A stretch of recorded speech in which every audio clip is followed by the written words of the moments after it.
अस्सलाम वालेकुम हमारे स्टिचिंग लवर्स। ये जो मार्क आपके सामने मेंशन किया गया है ये आर्म होल और चेस्ट का मार्क है। आपको मार्क जो लंबाई में नज़र आ रहा है ये 7 इंच का है और जो चेस्ट है मेरा 10 इंच का। आर्म होल की परफेक्ट कटिंग सीखने वाले हैं, आप बिल्कुल ध्यान से इस वीडियो को देखते रहिए।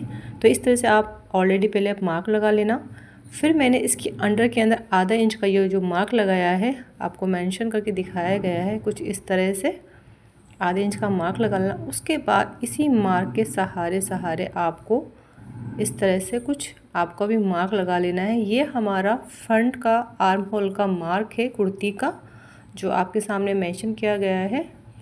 कुछ इस तरह से आपको गोलाई देती जानी है आधे इंच के अंदर के मार्क के साथ साथ। देखिए मेरा चेस्ट का मार्क था और मैंने उसको आधा इंच एक्स्ट्रा भी लिया है।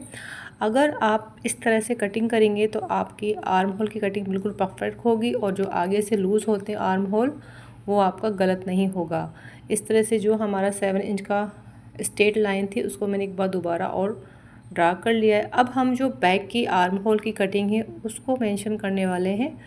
देखिए मेरा यहाँ पर 1.5 इंच के अंदर मैंने यहाँ पर एक मार्क लगाया है कुछ इस तरह से। आप भी इसी तरह से मार्क कीजिएगा हैं तो आपको स्टिचिंग करने में और कटिंग करने में आसानी भी होगी और आपकी फिनिशिंग बहुत अच्छी आने वाली है कुर्ते की और फिटिंग भी।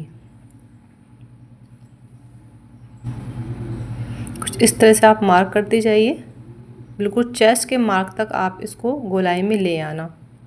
मुझे उम्मीद है कि आपकी ये फ्रंट और बैक की कुर्ती का आर्म होल की जो कटिंग है उसकी कन्फ्यूज़न आपकी कुछ हद तक दूर हो गई होगी। लेकिन जब आप इसकी रेगुलर प्रैक्टिस करते रहेंगे और आप खुद इसको अपनी स्टिचिंग में यूज़ करेंगे तो आप देखेंगे कि आपका बिल्कुल जो स्टिचिंग है बहुत अच्छी हो जाएगी, परफेक्ट हो जाएगी और फिटिंग भी बहुत अच्छी बैठेगी आपकी। तो यहाँ मैंने अब आर्म होल की एक बार मेजरमेंट कर लेना है कि मेरा मार्क बिल्कुल सही लगा है कि नहीं लगा। इस कुर्ती की लेंथ है आर्म होल की 8 इंच आ रहा है कुछ इस तरह से।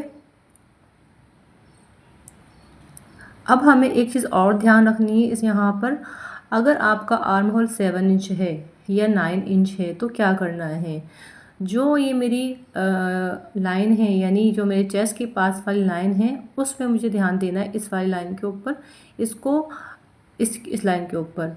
अगर आपका 9 इंच नीचे कर लेना है और अगर 7 इंच है तो ऊपर आपको लाइन को ड्रॉ करना है। अगर 9 इंच है नीचे तो नीचे ड्रॉ करनी है इस लाइन को, अगर कम है तो ऊपर ड्रॉ करनी है। और इसी के बिल्कुल जिस तरह से बताया गया उसी तरह से आपको भी बैक और फ्रंट का मार्क लगाना है। तो मुझे उम्मीद है आपको ये पसंद आए होंगे। स्टिचिंग के और कौन से टॉपिक पे आप स्टिचिंग की वीडियो देखना चाहती हैं कमेंट्स में ज़रूर बताएं। हमारे चैनल को लाजमी सब्सक्राइब कीजिए एंड सपोर्ट एंड शेयर ज़रूर कीजिए। Thank you for watching.